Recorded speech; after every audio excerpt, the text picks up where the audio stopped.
ট্রেনের ধাক্কায় প্রাণ গেল এক বন্য দাঁতাল হাতির। হাতির মৃত্যুর পর আচমকাই উধাও বন্য দাঁতাল হাতির একটি মহামূল্যবান দাঁত। ঘটনাকে ঘিরে এলাকায় চাঞ্চল্য। উক্ত ঘটনাটি সংঘটিত হয়েছে তেলিয়ামুড়া মহকুমার অন্তর্গত ডিএম পাড়া রেল লাইন সংলগ্ন এলাকায়। জানা যায়, তেলিয়ামুড়া মহকুমায় বন্য দাঁতাল হাতির সমস্যায় নিত্য নতুন কোনো ইস্যু নয়। বন্য হাতির সমস্যায় দীর্ঘদিন ধরেই তেলিয়ামুড়া মহকুমার বিভিন্ন হাতি প্রবণ এলাকার লোকজন রীতিমতো বিরক্ত। আর বন্য হাতিকে বাগে আনতে সম্পূর্ণরূপে ব্যর্থ তেলিয়ামুড়া বন দপ্তর সহ মন্ত্রী বিকাশের আশ্বাসের বাণী। যদিও আজ থেকে প্রায় 3-4 দিন পূর্বে বন্য হাতির সমস্যা থেকে খোয়াই জেলাবাসীকে মুক্তি দিতে খোয়াই জেলা শাসকের পৌরোহিত্যে তেলিয়ামুড়া মহকুমা শাসকের কনফারেন্স হলে হাতি তাড়াও অভিযান এই শীর্ষক একটি গুরুত্বপূর্ণ বৈঠক অনুষ্ঠিত হয়েছিল। এর কয়েকদিন যেতে না যেতেই এক দৈত্যাকার বন্য হাতির মৃতদেহ উদ্ধার হয় তেলিয়ামুড়া ডিএম পাড়ার রেললাইন সংলগ্ন এলাকা থেকে।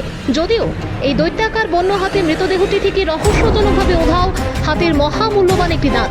স্বভাবতই প্রশ্ন উঠছে, তবে কি বনকর্মীদের এক প্রকার ললিপপ দেখিয়ে চোরা চালানকারীরা মৃত হাতির শরীর থেকে মূল্যবান দাঁত চুরি করে নিয়ে গেল, নাকি এর পেছনে রয়েছে অন্য কোনো রহস্য?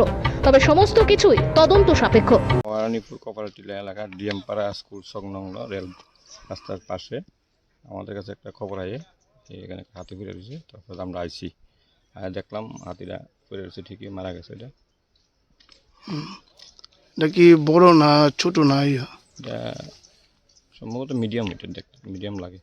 কোন সময় হয়েছে ঘটনাটা? ঘটনাটা তো আমরাও কইতে পারি না, হয়তো সম্ভবত রাত্রে হয়েছে, কারণ আমরা সকালে খবর পাই আমরা আইছি, দেখছি। হাতির দলটি কোন দিকে আছে? ওখানে আশেপাশে দল আছে, আমরা শব্দ পাইছি, আশেপাশে আছে। কতগুলো হাতি? দেখছি না ঠিক, জঙ্গলে আছে ওখানে। কতগুলো হাতি এই এরিয়াতে আছে মনে করেন? ওখানে 5-6টা তো থাকবোই। আচ্ছা, একটা হাতির দাঁত দেখলাম নাই, আমরা পাইছি না, আমরা অনেক খোঁজাখুঁজি করছি, পাইছি না। একটা আছে, একটা নাই।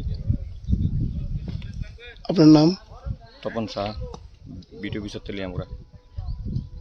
Bureau report, news Democratic voice Tripura.